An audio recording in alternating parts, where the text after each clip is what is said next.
Hello there, I'm Muhammed, Hamdan, and this is Nightline, and here are the top stories. Rescue efforts intensify in Afghanistan after deadly earthquake kills hundreds. And Asia must take the lead in shaping the next global economic order, says PM.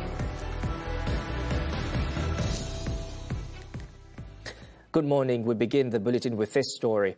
One of Afghanistan's worst earthquakes has killed at least 812 people and injured 2,800, with authorities warning that the death toll could rise further.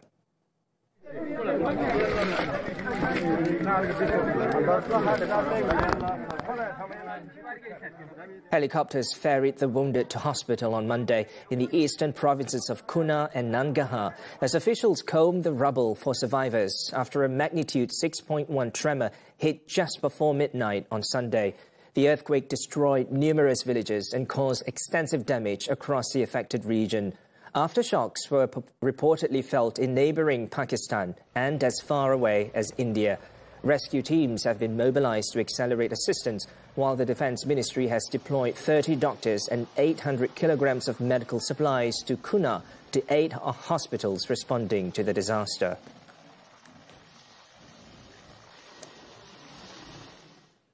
Meanwhile, Wisma Putra has confirmed that no Malaysians were affected by the earthquake in Afghanistan. However, the Malaysian High Commission in Islamabad remains in close contact with local authorities to monitor the situation.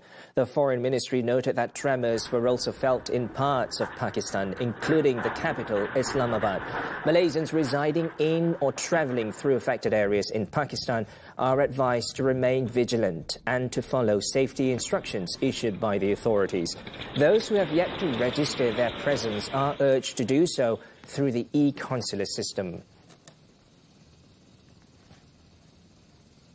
Now, Asian nations must take the lead in the next chapter of the global economic order by rewriting their own chapters while simultaneously shaping the next course for the future.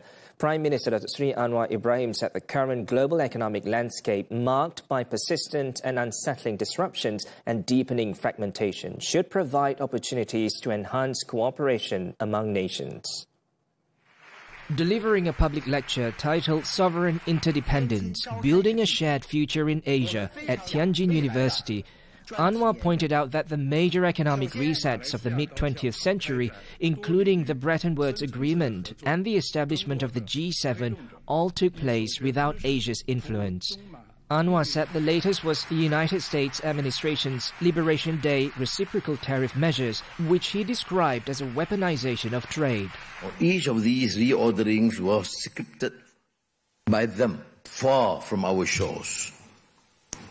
Asia was present, onlooker, at times the victim, but never the author. Today, we have the responsibility to ensure that the next chapter is written with Asian ink as well. That's what globalization is all about. That is about what global trade is all about. Anwar called for stronger interdependence that reinforces sovereignty, with Asia positioned as the engine of growth and a key player in shaping the global future. During a Q&A session with Tianjin University students, the Prime Minister also revealed that Malaysia is exploring new markets in the semiconductor industry. He said China's remarkable progress in the sector presents opportunities for Malaysia to learn and pursue potential collaborations with its counterparts in the country. Meanwhile, Chinese conglomerate Rianlon Corporation, a global leader in anti-aging polymer and cosmetics, has committed an investment of 820 million ringgit in Malaysia. The investment will go towards the development of a manufacturing plant and a research and development center in Johor, expected to generate hundreds of high-skilled job opportunities for Malaysians. The commitment was secured following the Prime Minister's meeting with Rianlon's Chief Executive Officer Lee Hai-ping and Chief Technology Officer Sun Chan-guang in Tianjin on Monday. The project will be carried out at the Tanjung Langsat Industrial Complex and is expected to generate over 300 high-skilled jobs while strengthening Malaysia's chemical industry ecosystem. Rianlon is among the world's leading producers of anti-aging additives for polymers and cosmetics. In a separate engagement, the Prime Minister also met senior officials from China Communications Construction Company Limited, or CCCC, the main contractor of the East Coast Rail Link, or ECRL project.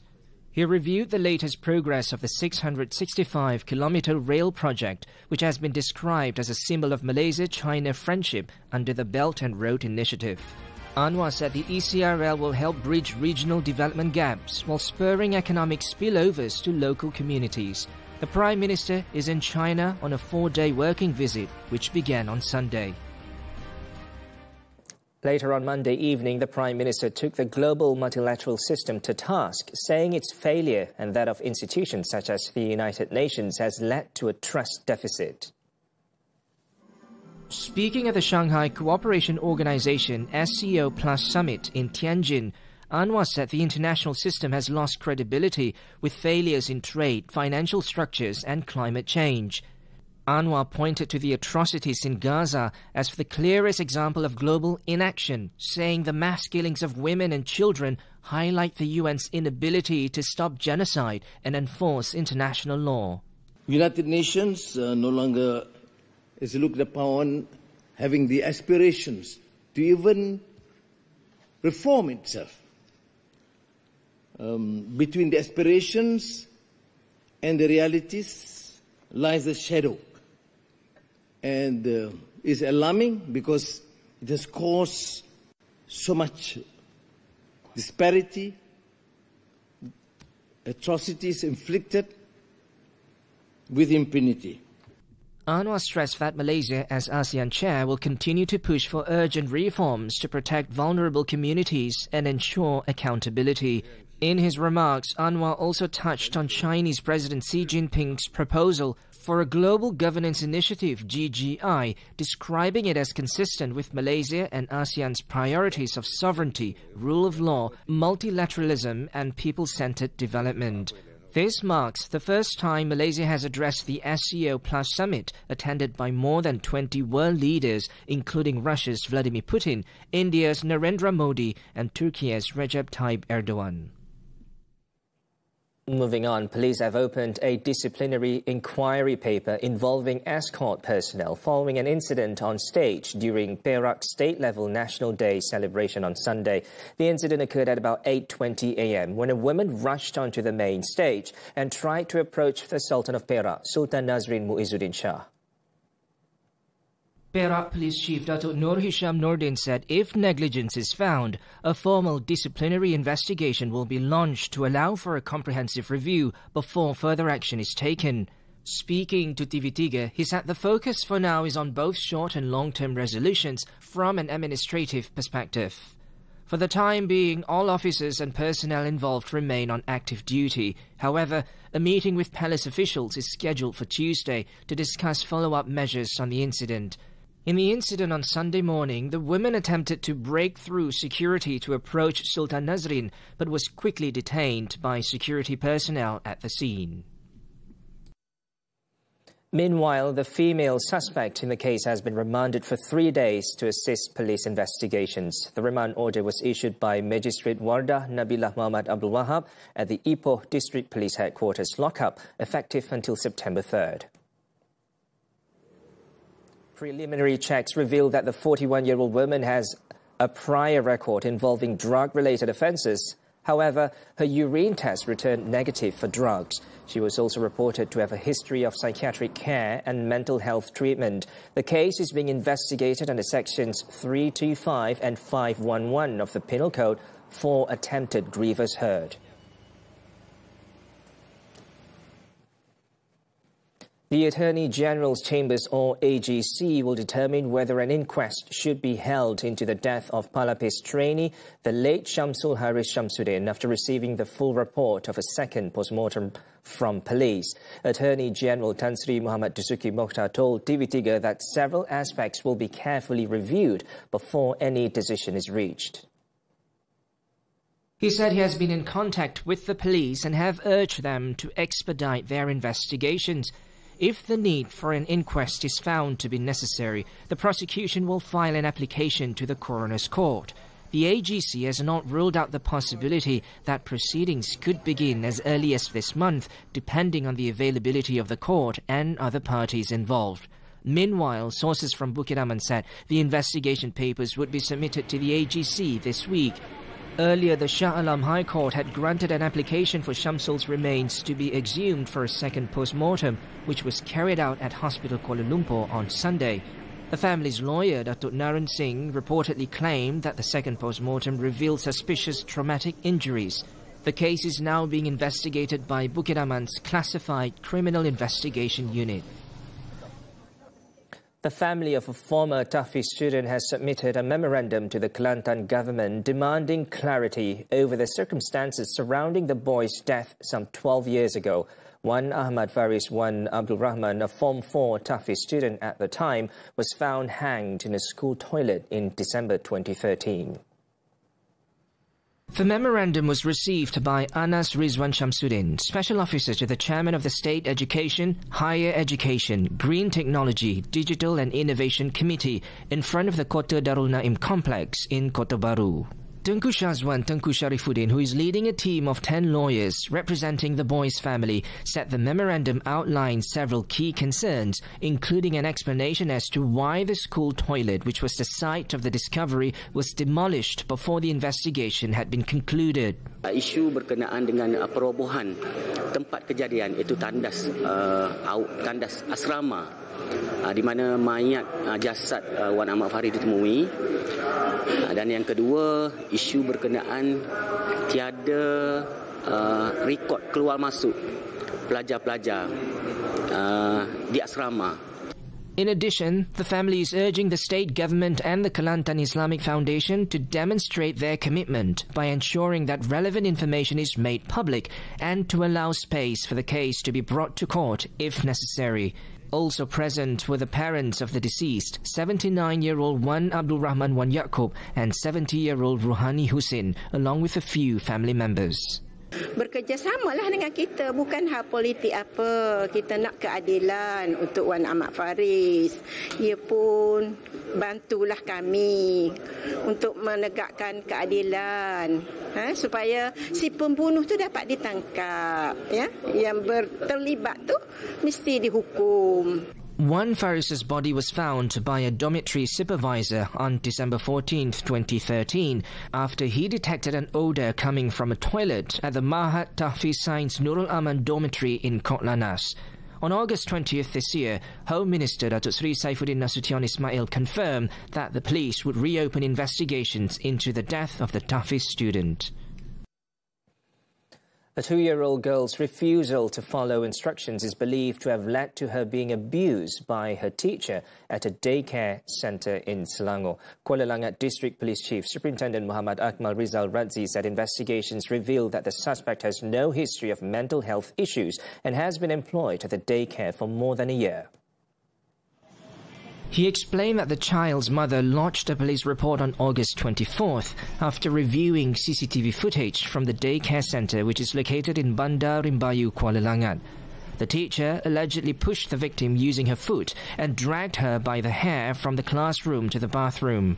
The footage also shows the suspect hitting the child with a water bottle and a small food cover. Following the report, the teacher was arrested and has been remanded for 5 days. Akmal Rizal added that according to witness statements, the suspect became upset when the victim ignored her instructions and continued playing. The investigation paper will be referred to the Deputy Public Prosecutor's Office soon for further action. The case is being investigated under the Child Act. Malaysians residing in the United Kingdom showcased the beauty of batik to the international community. Held in conjunction with the 68th National Day celebration, the event highlighted batik as a symbol of the nation's artistic and cultural heritage. The Malaysia Carnival, organised by the Malaysian High Commission in London, took place last Saturday at Brickendonbury, Hertford. Malaysian High Commissioner to the United Kingdom and Northern Ireland, Datuk Zakri Jaafar, said the annual event serves as a platform to promote Malaysia's culture and heritage, with batik as its central theme, showcased through exhibitions, product sales and various activities. Mereka akan dapat melihat kepelbagaian seni batik yang kita ada di Malaysia, dan ini akan meningkatkan kesedaran masyarakat asing tentang budaya kita juga. Nearly 3,000 Malaysians and locals throng the carnival, with visitors also encouraged to wear batik attire. Sangat cantik, tak ramai di London, sangat jarang untuk ada situasi macam ni. Jadi saya sangat gembira bila nampak banyak orang pakai baju batik. I really like all the combination of colours and how you can blend it and make loads of different patterns with it. Those in attendance were also entertained with cultural performances, silat demonstrations and traditional folk games. Meanwhile, Malaysian delicacies such as satay, nasi lemak and roti canai remain the main attraction, offering a taste of home for those missing their homeland. Kami datang tiap-tiap tahun untuk memeriahkan dan meraihkan kemerdekaan Malaysia. Dan tiap kali kami datang, kami rasa kepuasan. It's a fantastic day. It's colourful. People are so friendly. There's lots of things to do. It's a lot of fun. Each year, the carnival draws Britons and others from the international communities, providing them with an opportunity to experience Malaysia more closely. Authorities in pursuit of 2 suspects in Ipoh blast. The details after this breather. Kita orang Sarawak, macam-macam aktiviti best minggu kita di studio tonton Drama Sangat. Ada gaya macam ratu, pertandingan ratu etnik Drama Sangat dah tunggu. Untuk adik-adik, tunjukkan bakat merana Ejen Ali sambil bergambar dengan maskot Ejen Ali. Yang hati kental, boleh cuba masuk trail rumah hantu. Dan mestilah personaliti media prima dan artis Drama Sangat pun ada. Selfie banyak-banyak, okey? Jumpa kita semua di Karnival Jom Heboh Sarawak, dataran perayaan Petra Jaya Kuching 5 hingga 7 September ini. Jom, jom, jom! Terbaru ditonton. Ni, kau ambil apron ni, aku berhenti kerja. I quit. Lepas ni nak buat kerja apa pula? Nak buat taksi. Terror awak. Kafe bunga telah ni baru je buka, tapi tengok pelanggan ramai yo. Dah ada terror. Orang macam Kak Shalisa ni memang terbaik, the perfect chef. Macam tu. Jidah ni macam cool tau.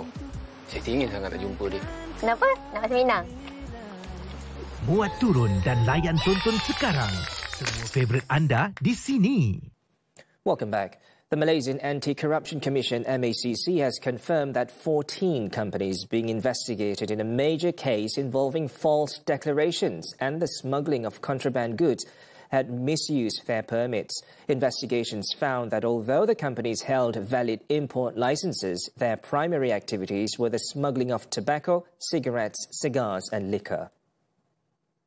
According to MACC's Senior Director of Special Operations, Datuk Muhammad Zamri Zainul Abidin, investigations also revealed that several companies manipulated customs codes and product details to evade taxes in addition to filing false declarations. The goods were kept in private warehouses before being distributed into the market without going through legitimate channels. The MACC is also probing the role of several unlicensed forwarding agents believed to have acted as key intermediaries in facilitating the smuggling and misdeclaration process. The syndicate is estimated to have caused over 250 million ringgit in tax losses between 2020 and 2024 solely from tobacco and cigars.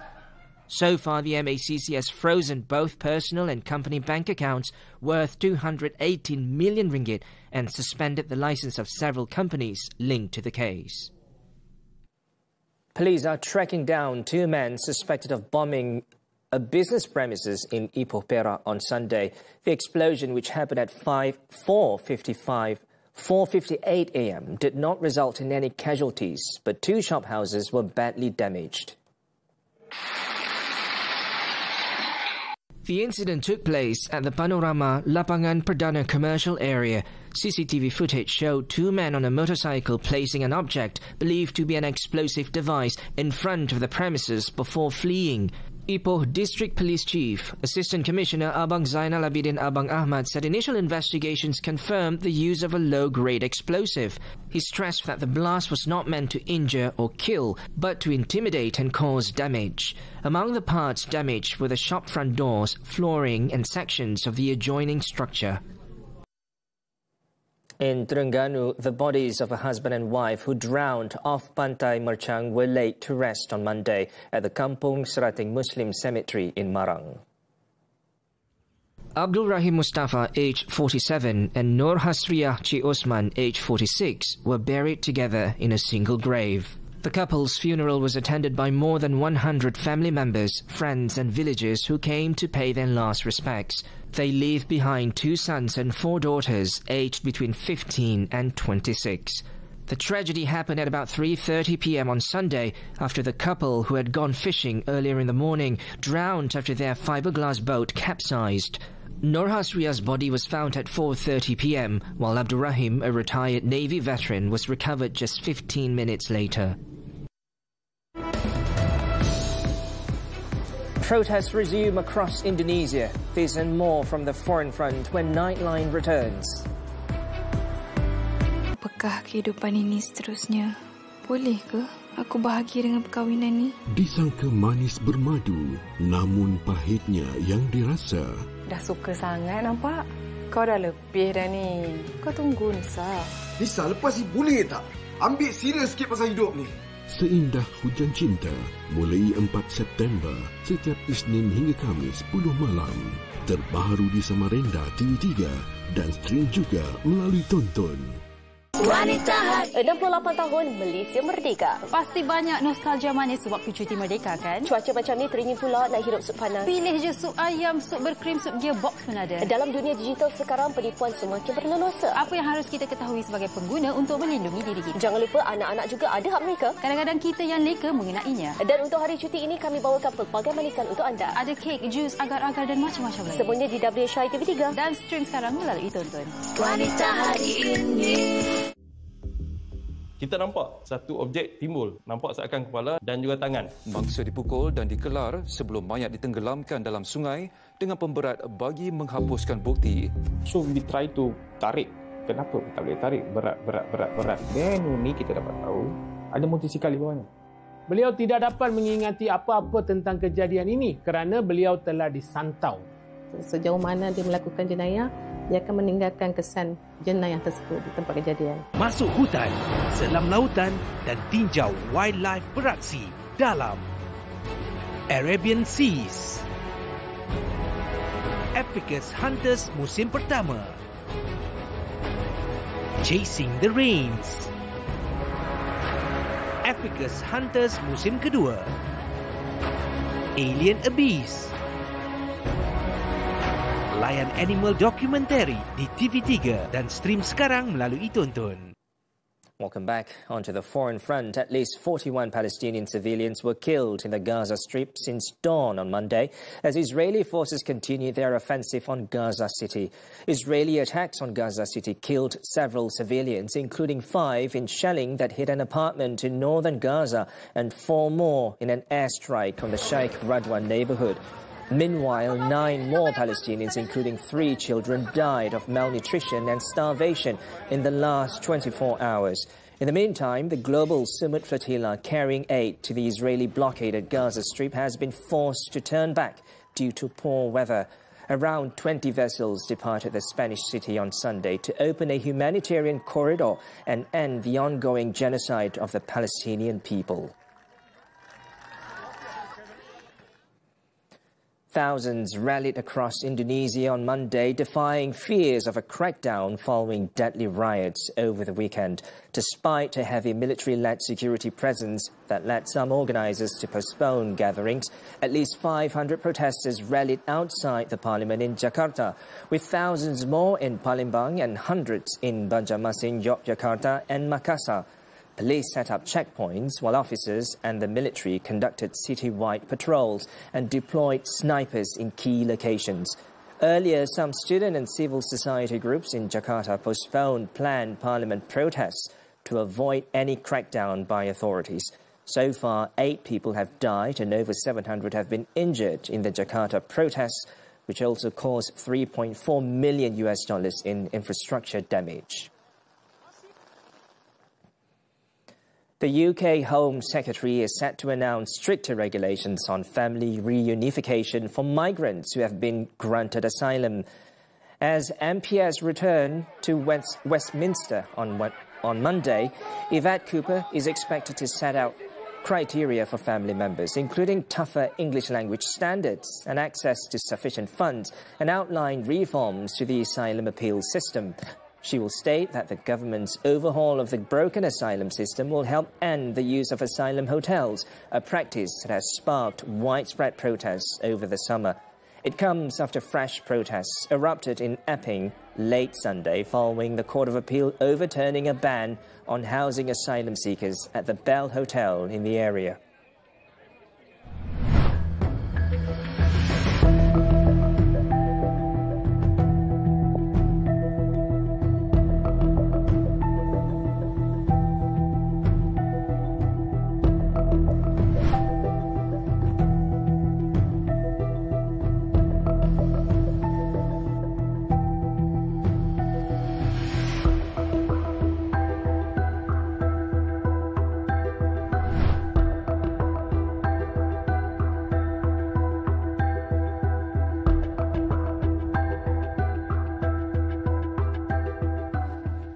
On to sports now, hockey and the 2025 Asia Cup. Malaysia wrapped up the group stage in style, thrashing Taiwan 15-0 at the Bihar Hockey Stadium in India on Monday. Star striker Akimullah Anwar Issa was named player of the match after scoring 5 goals. Muhammad Ashran Hamsani added 4, while Nur Shafiq Sumantri netted a hat-trick. Nick Muhammad Aiman, Azrai Aizat Abu Kamal and Andi Walfian Jeffrinus completed the rout with 1 goal each. The Speedy Tigers, already through to the Super 4, topped Group B with a perfect 9 points ahead of South Korea in second on 6 points. Malaysia will face either India, China or Japan in their first Super 4 clash on Tuesday. Harimau Malaya are targeting maximum FIFA ranking points in 2 upcoming friendlies against Singapore and Palestine. Head coach Peter Klimowski wants his players to keep the momentum from June's 4-0 win over Vietnam, despite a few squad changes due to injuries. The national team began their training camp on Monday in preparation for the 2 friendlies scheduled for September 4th and 8th.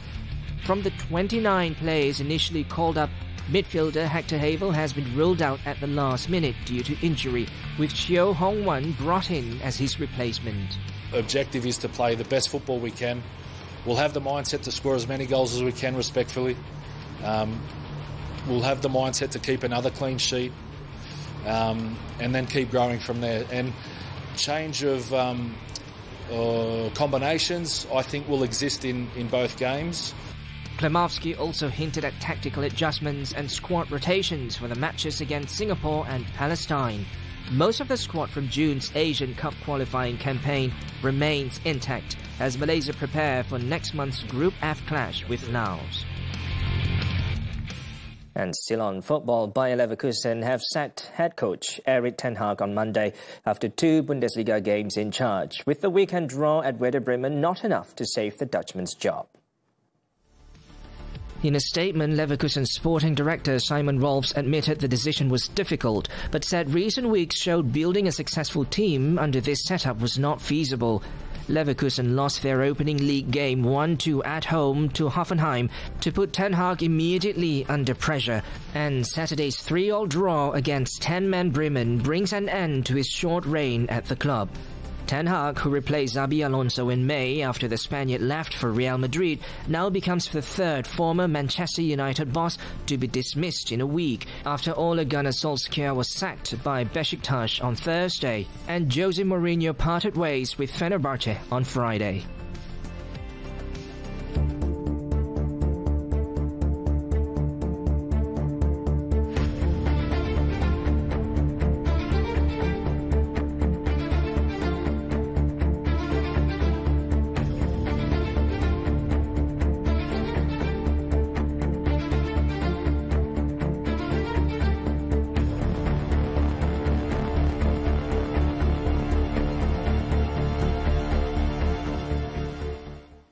And that wraps up this edition of Nightline. We leave you with visuals of the 11th Koya Yusuf oil wrestling event in northeast Bulgaria, bringing back a tradition once banned under communist rule. With that, I'm Muhammed. Hamdan. Thanks for watching and stay safe.